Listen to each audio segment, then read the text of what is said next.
So today we've got our very first look at some official F1 24 gameplay from their recent deep dive, and I've got some details about the brand new handling model, including the new Tyre model, improved aerodynamics, improved suspension kinematics, and much more. But before I continue and dive into all those details, just want to let you guys know on Thursday, that is when the embargo releases for all the details of career mode changes and the new features in driver career mode. There's a lot more stuff to actually go through than what I went through last week, so definitely get subscribed if you're new around here and keep your eyes peeled on Thursday for that, for all you career mode lovers. But let's get into this one. So we're going to start off with the overall headlines of the brand new handling system, which they're calling the EA Sports Dynamic Handling, with the kind of taglines of control and realism at one with the car. And throughout this entire video, I'll also be kind of cutting into this deep dive article, which gives a little bit more context, I guess, to the headline, different features of the handling, and obviously I'll be just displaying gameplay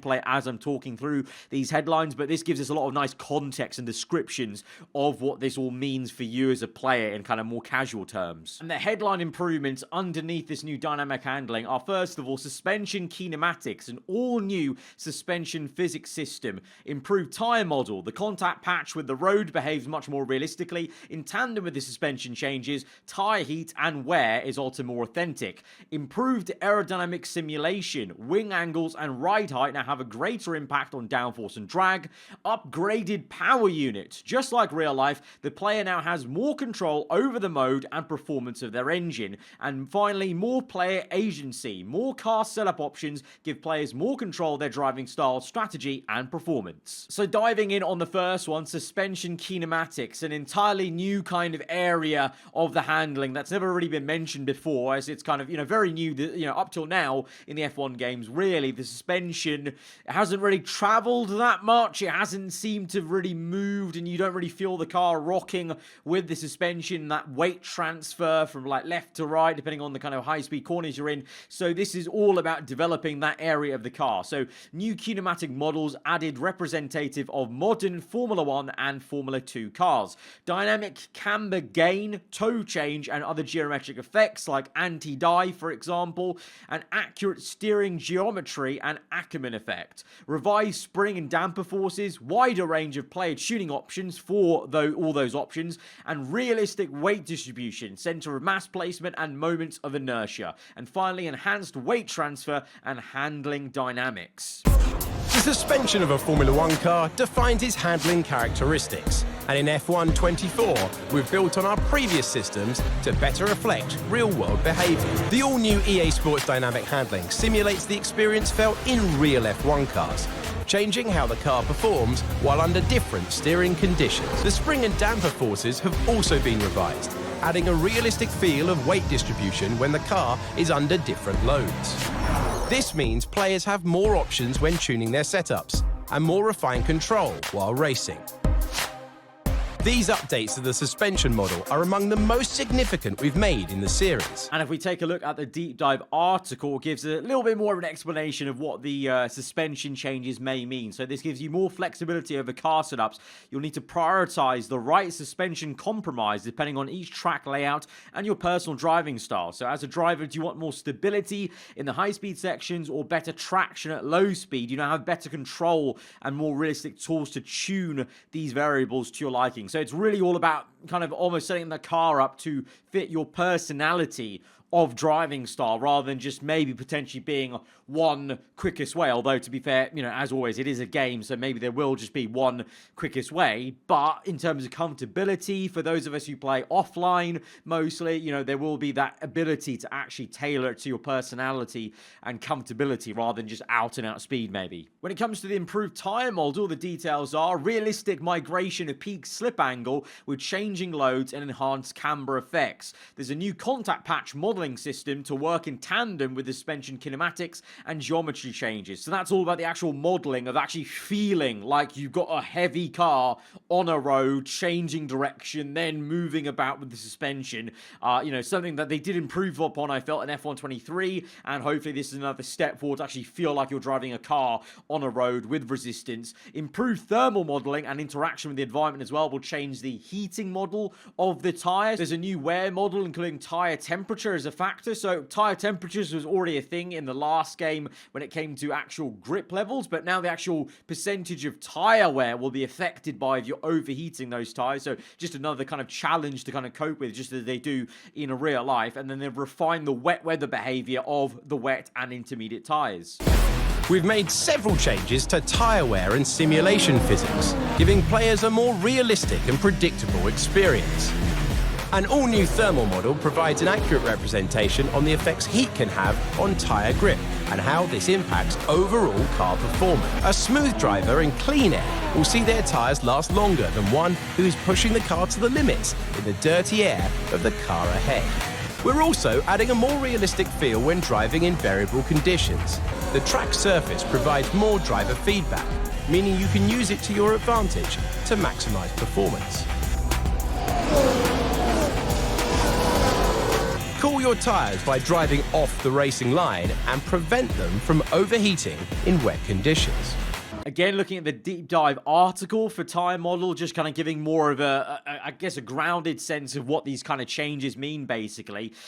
So there's more variation in both the carcass and the surface temperatures, two things that obviously we're familiar with from F1 23 and before, depending on factors like tyre pressures, ambient conditions, track conditions, and your own driving style. So all these different things will play into the carcass temperature, etc. In clean air, a smooth operator, very nice, can make the most of their tyres and extend their stint in the race, whereas an aggressive driver in dirty air, locking their brakes, oh dear, is much more likely to damage their rubber and wear it out quicker. I'm going to have to work on the lockups, clearly. But we've also improved how the tyres interact with the track surface, so that's about the contact patch, basically. So as the track starts to dry out again, so this is about the rain, actually, the wet weather, after a rain shower, you can seek out remaining wet patches of the circuit to cool your wets or intermediate. You'll also notice more realistic transitions between wet and dry, creating more jeopardy around when to make the all-important decision to box for changes. So again, that's, hopefully a step better in the right direction, especially, I think, also visually, I really want that to be better, because F1 23, sometimes the visuals on a wet track that was actually dry was just a little bit crazy. So hopefully also graphically and visually that has been improved upon. When it comes to the improved aerodynamics, they say now that the chassis rake has more prominent impact on downforce and drag. That is basically the angle at which the car sits at, basically from the front to the rear, making ride height adjustment a key component to finding the ultimate setup, which is a massive thing right now in Formula 1, especially with the ground effect cars. Very, very important to get the rake right and the ride height correct. They've apparently used CFD and virtual wind tunnels to deliver a more realistic slipstream model and DRS effect. More effective showcasing of teams' individual strengths and weaknesses at varying circuit types. So this is, for example, Williams being fast in a straight line in 23, for example. So trying to have those car-to-car characteristic differences. Now, to be fair, I for one think they've always had slight differences track to track where it comes to performance, but that's also been a number of things of the engine, the chassis. This is just based off the aerodynamic characteristics of the cars, because they've apparently modeled them better with CFD and virtual wind tunnels. Hopefully that different characteristics is going to be even more, obvious when you go to certain circuits with different teams. In addition to revolutionary tyre and suspension updates, we've reworked the car's aerodynamics to add a new layer of realism. We've reworked the slipstreaming model using computational fluid dynamics, a virtual wind tunnel. This gives a more accurate effect on the forces being put through the car. When you follow another driver, you'll not only experience greater acceleration due to the reduced air resistance, but you'll also feel a reduction in grip as a result of the turbulent air. We've also improved the DRS, or drag reduction system, a crucial tool used for overtaking. It performs differently on a per car and per track basis, meaning a car with a broader rear wing may benefit more from DRS due to increased drag. F1 24 also reflects the official team's characteristics, meaning a car designed around straight-line speed, such as the Williams, will perform better at Monza than at Monaco. We've improved aerodynamic simulation through changes to the chassis and floor profiles. Experienced players will be able to utilize ride height and performance metrics through in-game telemetry to customize setups for each circuit. Again, looking at the deep dive article, when it comes to the aerodynamics, this kind of gives you a good sense of actually what all that kind of CFD and virtual wind tunnel stuff will give you, basically. So it's a much more accurate feeling of the forces that generate downforce from the wings and the floor. When you're behind on the driver, you'll feel the slipstream effect, but then in the corners, you'll feel the turbulence or dirty air too, which creates a realistic reduction of grip in the corners when you're closely following a rival. Now, that was the case in the previous F1 games, but the hope is it's even more kind of apparent, basically, to you of that, and actually backing off will maybe give you that extra bit of grip you might need to go again and re-engage, basically. DRS also benefits from this improved aero modeling, so if you run a car setup with a lot of rear wing angle, the increased drag will naturally will hurt your top speed on straights, but you'll notice a bigger difference in terms of the DRS benefit. So that's quite big in terms of, if you're already running a skinny rear wing, don't expect your DRS to really do that much because you've already got a very quick car or a low drag car set up, basically, because there's just that less difference of the actual wing opening up and making a difference. The benefits don't stop there. Improved vehicle modeling means the chassis and floor profiles for each of the 24 season cars are more accurate than ever. So this will give that difference then, and also having to tune different ride heights for the aerodynamic performance on each track, adjusting the rake of the car. So that will mean, hopefully, car to car, if you were to move teams in career mode, maybe the same setups don't work the exact same way because the profiling of the chassis and the floor is different car to car. And then there's one awesome thing in the deep dive video where they show that you'll actually be able to look through some very intricate telemetry on EA RaceNet to actually maybe pinpoint some things on this setup. So that's getting proper nerdy and technical with the data if you wanted to. And finally, diving into the upgraded power unit details, adjustable engine braking gives more impact of lift and coast on energy harvesting behavior. Now, this is quite a big one because this is basically the natural engine brakings when you let off throttle and you kind of letting the car roll through, but obviously the engine's still turning with the gears and it can slow down the car naturally as it's rolling down. So now that actual force of how quickly the engine is going to start braking down the speed when you just get off throttle, that can be adjusted. So if you like it a certain way or a certain characteristic with the way you drive, you can adjust that. Also, I'm sure there'll be some sort of, perfect meta that is found basically for the quickest way to do it, but it can also be tailored to your driving style. Increased accuracy of MGUK and MGUH apparently is also a thing with the harvesting and consumption with greater driver influence. So the actual way you drive now into a corner, maybe with the braking, the lift and coast, or just the way you're on the brake pedal into the corner may actually change the way you're getting that kinetic energy back into the car, and the MGUH harvest with a turbo will just be a bit more realistic.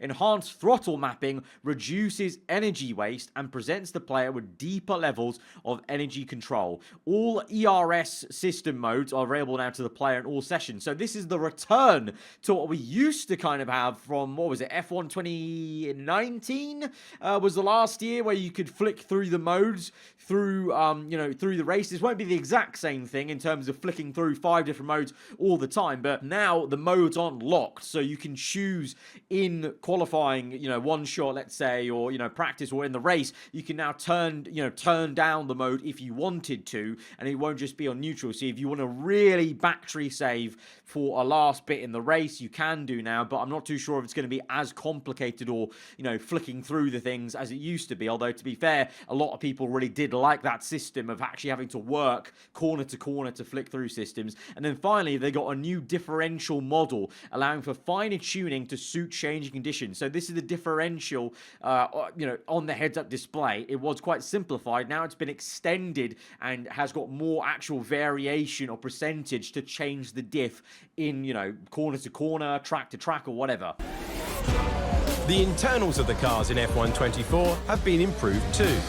Starting with the power unit, we've redesigned how energy is harvested, allowing the driver to control energy gain in real time. Improved throttle maps mean that players can sequentially request more power. This reduces battery wastage and creates opportunities for more advanced strategies that players can deploy mid-race. Reworks to the overtake function also improves straight line speed performance and energy usage. For example, Drivers can derate the power delivery by lifting and coasting at the end of a straight, allowing them to save more energy for deployment later on. And finally, now going through the deep dive article of the actual power unit. So our throttle maps have been enhanced so the cars sequentially request more horsepower as you input on the pedal, gradually increases out the corner of the exit. This reduces wastage from the electrical part of the hybrid engine and opens up the door for more advanced tactical driving. So, for example, for the first time now, you can manually derate the power delivery and put more energy back in the ERS. So that's, what I was on about in terms of the actual, lifting off and getting more energy back, or the way you're braking to a corner, getting more curves into the car, and derating in terms of the MGUH as well to get more power in to then eventually use it later on. So, obviously that in the brake zone, that will save you vital battery power to deploy later. And obviously that's, in tandem with being able to change the modes. And it says here by popular demand, obviously because, the drivers can change that. You can bring back the option to swap between the ERS modes. But obviously, unlike in 2019 and 2018, I believe, it will still just be the modes of hot lap, overtake, and then normal. Whereas in 2019 and 18, we had all those extra 5 modes. Whereas this is the simplified kind of 4 modes of none, normal, hot lap, and then overtake. So in terms of the depth to the apparent improvement, the handling model, the Tyre model, etc., the power unit as well, is quite large. I think compared to last year where, mostly all of us were just looking for that removal of that really horrible traction in F1 22 and a more stable actual car that felt like it had downforce. Whereas now they're really shifting gears to adding this whole new suspension modeling, the improved aerodynamics, and also the power unit having just such more flexibility with the way you use your energy. It's a lot to take in. I have not tried out the handling, and I'm not going to talk about whatever's happened with the beta. I will wait for my turn to actually try out the handling, to actually say anything on it. But in terms of the actual breadth of the improvements they are making, allegedly, is quite large. The amount of detail they're going, for example, with the suspension kinematics, is quite promising, and should be promising to those of you who want more realism from the F1 game in terms of handling. The amount of detail they're going into and talking about things like using CFD and wind tunnel, virtual wind tunnels to actually model the aerodynamics. But obviously, you just have to take it with a massive pinch of salt because, I've not tried it out, and a lot of you probably haven't tried it out yet. So with this kind of thing, it's kind of like that sounds nice, but let's wait and see how it goes. But for me personally, the bigger thing with this game will be on Thursday with all the full details of how career mode is with all the new features, etc. Driver career mode. So like I said at the start of the video, be sure to get subscribed for that and look out for the videos on Thursday. If you did enjoy this one though, be sure to hit the like button. Let me know what you thought in the comments below. And you're around here, then do get subscribed for weekly Formula 1 content. I'll see you guys next time. Goodbye.